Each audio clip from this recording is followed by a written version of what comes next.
जय हिंद साथियों, स्वागत है आपका एक बार फिर से इस नई वीडियो में। दोस्तों, एक्सर्विस मैन के लिए नर्सिंग स्टाफ, पैरामेडिकल स्टाफ और अन्य समकक्ष पदों के ऊपर वैकेंसीज निकली हैं।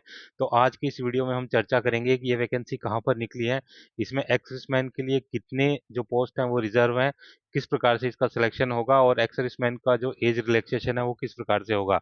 दोस्तों, सैनिकों से जुड़ी सारी खबरों को जानने के लिए सब्सक्राइब का बटन दबाएं और बेल आइकन को प्रेस करके ऑल का बटन दबाएं ताकि सारी लेटेस्ट जानकारी आप तक पहुंचे सबसे पहले। तो चलिए शुरू करते हैं वीडियो। तो दोस्तों, जैसा कि आप जानते हैं, मैं अपने वीडियोस के माध्यम से जो भी सेंट्रल गवर्नमेंट के जॉब हैं उनके बारे में आपको जानकारी देता हूं। साथ ही जितने भी स्टेट गवर्नमेंट के अंदर जॉब निकलते हैं जिनमें कि एक्स सर्विसमैन का कोटा होता है, उसके बारे में भी मैं अपनी वीडियो के माध्यम से आपको जानकारी प्रोवाइड कराता हूं। तो आज की इस वीडियो में हम एक ऐसे ही स्टेट गवर्नमेंट जॉब के बारे में बात करेंगे जो कि हाल ही में जो अनाउंस हुआ है, जिसका नोटिफिकेशन निकला है, और इसमें एक्स सर्विसमैन के लिए भी काफी पद रिजर्व हैं। तो आज की इस वीडियो में हम बात करेंगे मध्य प्रदेश कर्मचारी चयन मंडल भोपाल की तरफ से जो वैकेंसीज निकली हैं उसके बारे में। दोस्तों, ये सारी जो वैकेंसी है ग्रुप सी की वैकेंसी है। और बात कर लेते हैं सबसे पहले इंपॉर्टेंट डेट्स के बारे में। तो इसके जो ऑनलाइन फॉर्म है वो 30 दिसंबर 2024 से स्टार्ट हो चुके हैं। फॉर्म्स को फिलअप करने की जो लास्ट डेट है वो 13 जनवरी 2025 है। दोस्तों, अगर आपने जो फॉर्म भरा है उसमें अगर आप कुछ अमेंड करना चाहते हैं तो उसके लिए जो डेट है 18 जनवरी 2025 से आप वो अमेंड कर सकते हैं। दोस्तों, इसके बाद बात कर लेते हैं एग्जाम की। तो इसका जो एग्जाम है वो 15 फरवरी 2025 से स्टार्ट होगा। बात करें पोस्ट की तो ये जो सर्विस ग्रुप 5 के अंदर ये आता है और ये ग्रुप 3 की पोस्ट है।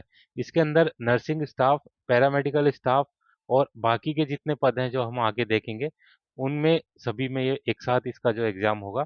और उसके बाद जो अलग अलग जो मध्य प्रदेश के जो अलग अलग जगह हैं वहां पर इनकी पोस्टिंग होगी।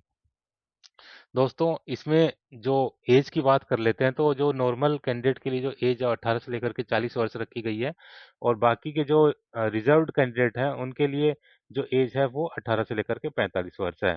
एक्सेसमैन की जैसे बाकी सभी जॉब्स के अंदर होता है, उनको अपनी जो प्रेजेंट एज है उसमें से अपनी सेना की सर्विस को माइनस करना, और उसके बाद उनको 3 वर्ष और माइनस करना है, और उसके बाद जो उनकी एज है वो 40 वर्ष से कम होनी चाहिए।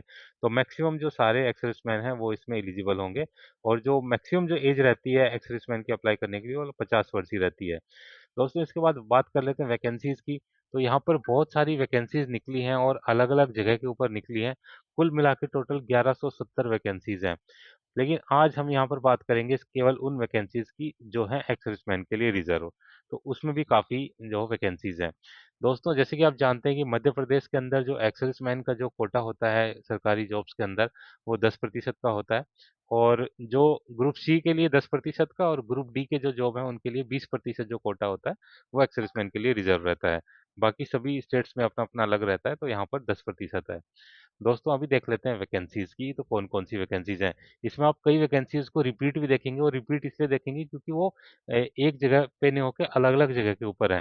तो इसका जो नोटिफिकेशन है उसका लिंक मैं डिस्क्रिप्शन में डाल दूंगा, तो आप वो देख सकते हैं कि वो ये कौन से जो आपका पद कोड के हिसाब से कौन सी वैकेंसी कहाँ पर है। तो आपको जैसे कोई एक वैकेंसी 2 या 3 बार देखने को भी मिल सकती है। तो यहाँ पर सबसे पहले हम बात करते हैं कि ओपीडी अटेंडेंट के जो वैकेंसी है उसमें जो एक्स सर्विसमैन का कोटा है, और इसके लिए जो अ, न्यूनतम जो शैक्षणिक योग्यता यानी कि जो आपकी एजुकेशन क्वालिफिकेशन है वो आपका 12th पास होना चाहिए विद पीसीबी यानी कि फिजिक्स केमिस्ट्री एंड बायोलॉजी।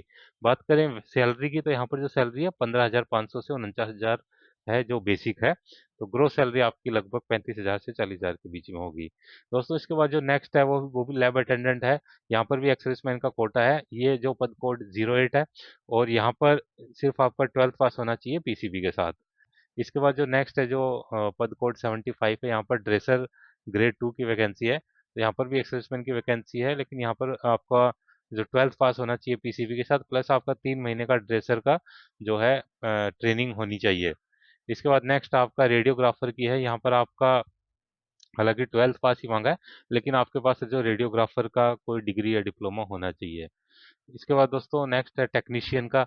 तो यहाँ पर टोटल 29 पद हैं जिनमें से एक्सिसमैन के लिए भी पद रिजर्व है। तो यहाँ पर आपका पीसीबी के साथ 12th पास प्लस किसी भी मान्यता प्राप्त संस्था से आपका जो संबंधित विषय में डिग्री या प्रमाण पत्र आपके पास होना चाहिए।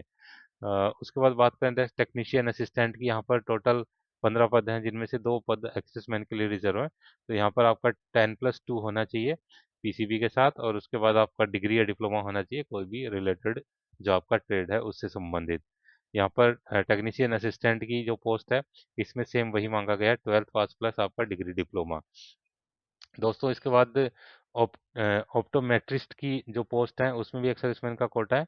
तो यहाँ पर 10+2 विद पीसीबी और आपका मान्यता प्राप्त संस्था से एनेस्थीसिया टेक्नीशियन का 2 वर्ष का डिप्लोमा इसमें मांगा गया है।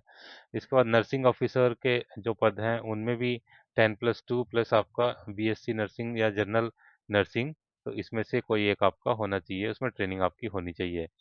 दोस्तों इसके बाद रेडियोग्राफर टेक्नीशियन और रेडियोग्राफर का जो पोस्ट है उसमें भी एक्सर्विसमैन का कोटा है, लेकिन इसमें आपका 10+2 प्लस आपका जो संबंधित जो सर्टिफिकेट आपके पास होना चाहिए। दोस्तों इसके बाद जो नेक्स्ट है वो लैब लैब अटेंडेंट का पोस्ट है, इनमें भी आपका 10+2 मांगा गया है। इसके बाद जो नेक्स्ट है वो लैब टेक्नीशियन का जो पोस्ट है, इसमें भी आपका 10+2 होना चाहिए पीसीबी के साथ, प्लस आपका संबंधित संस्था से डिग्री या डिप्लोमा होना चाहिए। इसके बाद फार्मासिस्ट ग्रेड 2 का जॉब है, इसमें भी एक्सर्विसमैन का कोटा है। तो यहाँ पर आपका पीसीबी के साथ 12th प्लस आपका फार्मासिस्ट का डिग्री या डिप्लोमा आपके पास होना चाहिए। इसके बाद मेल नर्स का है, टोटल 20 पद हैं जिनमें एक्सर्विसमैन का रिजर्वेशन है। तो यहाँ पर आपके सिर्फ 12th पास मांगा गया आपको, और किसी भी स्ट्रीम में आपका 12th हो, और अगर आपने उसमें कोई प्रशिक्षण किया है तो आपको इसमें वेटेज दी जाएगी।